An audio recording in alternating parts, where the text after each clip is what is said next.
मोरे ससुर जी का ऐसी महलिया हो, दिनवा लागे चोर रतिया लागे चोर। मोरे ससुर जी का ऐसी महलिया हो, दिनवा लागे चोर रतिया लागे चोर। होते सबेरे ससुर जी है रे, होते सबेरे ससुर जी है रे। ससुर जी के लई गए घड़ियावा हो, कंगना लई गए मोर। ससुर जी के लई गए घड़ियावा हो, कंगना लई गए मोर, कंगना लई गए मोर।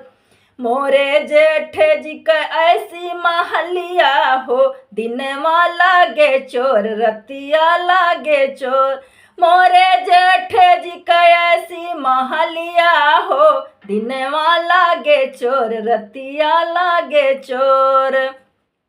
होते सबेरे जेठ जी है रे, होते सबेरे जेठ जी है रे। जेठ जी के लई गे सिकड़िया हो, हरवा लई गे मोर। जेठ जी के लई गे सिकड़िया हो, हरवा लई गे मोर, हरवा लई गे मोर।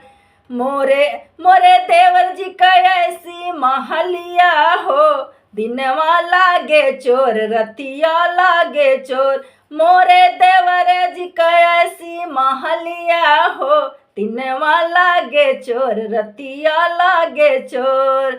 होते सबेरे देवर जी है रे, होते सबेरे देवर जी है रे।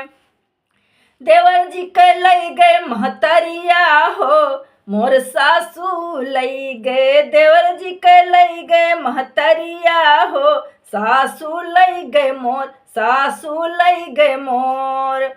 मोरे बलम जी के ऐसी महलिया हो, दिनवा लागे चोर रतिया लागे चोर। मोरे बलम जी के ऐसी महलिया हो, दिनवा लागे चोर रतिया लागे चोर।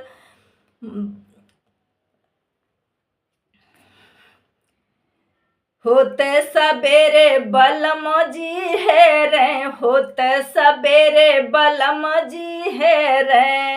होते सबेरे बलम जी है रे।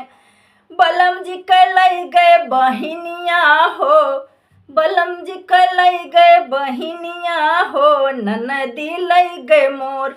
बलम जी के लई गए बहिनिया हो, ननदी लई गए मोर, ननदी लई गए मोर। मोरे ससुर जी के महलिया हो, दिनवा लागे चोर रतिया लागे चोर। मोरे ससुर जी के ऐसी महलिया हो, दिनवा लागे चोर रतिया लागे चोर रतिया लागे चोर। मोरे ससुर जी के ऐसी महलिया हो, दिनवा लागे चोर रतिया लागे चोर।